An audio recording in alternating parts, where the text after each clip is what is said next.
দর্শক এবং বাংলাদেশ এবং দেশের বাইরে থেকে প্রবাসীরা যারা দেখছেন, ইতালির লোক দেখিয়ে তারা বাংলাদেশ থেকে মানুষকে নিয়ে গিয়ে মাফিয়ার হাতে তুলে দেয়। এই সে জসিম, তাকে আজকে তারা বাদন করে দেয়।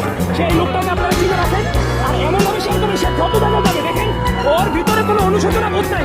আমি যদি শুধু সাংবাদিক হতাম, যদি আমি আপনাদের এগিয়ে না করতাম, আমি তাকে এখানে মনে করেন যে কি করতাম আমি ভালো করো।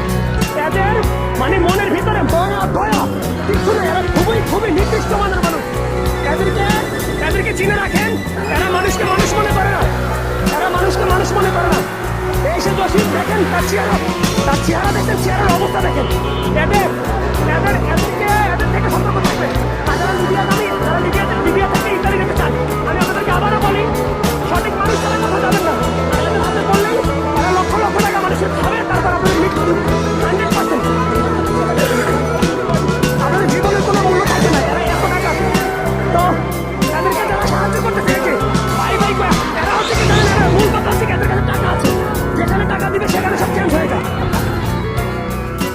এই দেখেন, এই যাকে নির্যাতন করতে সেই, এই যে ভাই আমাদের সেই ভাই, ওকে তো মানে এমন নির্যাতন করতে বলতেছে যে আমাকে গ্রিল দিয়ে বন্ধু পিড়েছে, মানে অ্যাঙ্গেল দিয়ে বন্ধু পিড়েছে। এই সেই জসিম। তো আমি বলবো দেশের মানুষ, আপনারা আবারও সতর্ক হন এসব মাফিয়া থেকে। এসব মাফিয়ারা আসলে আমাদের জন্য, প্রবাসীদের জন্য সবচেয়ে হুমকি স্বরূপ। এরা লোভে পালায়, সবাই লোভের মধ্যে পড়বেন না। লোভ এমন এক জিনিস, লোভের কারণে আজকে মানুষের জীবন যাচ্ছে। আর এই লোকগুলা মধ্যখান থেকে টাকার মালিক হয়ে যাচ্ছে।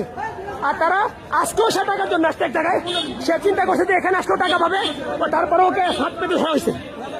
প্রিয় দেশবাসী, আবারও বলি, HM রাসেল সুলতান আপনার সাথে আছে। এই লোকটাই সেই মাফিয়া, যারা মানুষকে মানুষ মনে করে না। দেখেন, ওর চোখে মুখে কোনো অনুশোচনা নাই। ও বলছে আমি এগুলা করি না। কত বড় ভাট পারছে এই লোকে তো না, এই লোকে তো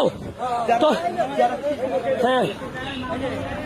তো ভিডিওটা যত পারেন তত শেয়ার করেন আপনি। আর আপনি এগুলা আবারও বলি, এগুলো আর করবেন না। নিজের ছাইরা দিচ্ছেন না, তাহলে আপনি এখানে আসছেন কেন টাকার জন্য? হ্যাঁ, পুরান বেজাল না, পুরান বেজাল। আরে পুরান বেজাল করছেন কেন? ওই সময় বেজাল করছেন কেন? হ্যাঁ, আপনার ভিতরে অনুশোচনা বোধ পর্যন্ত নাই। আপনি কি মানুষ না মানুষ কি আপনি জানোয়ার মিয়া? আপনি শুনেন, আপনি যেরকম মানুষ, আপনারও ভাই বোনেরা আছে, আপনারও সন্তান আছে। সবার উপরে চিন্তা করে সবসময় কাজ করবেন। এই কাজগুলো আর করবেন না। মানুষের জীবন আছে, প্রত্যেকের একটা না একটা জীবন আছে। এই যে সবাই তার পরিবারের আশায় ইউরোপে বাড়ি জমায় যাওয়ার জন্য, এই সে লোক। এই ভিডিওটা লাখ শেয়ার হবে। এই লোকটাকে চিনে রাখেন, এই লোকটাকে চিনে রাখেন। এর নাম জসিম, এর বাড়ি মাদারীপুর।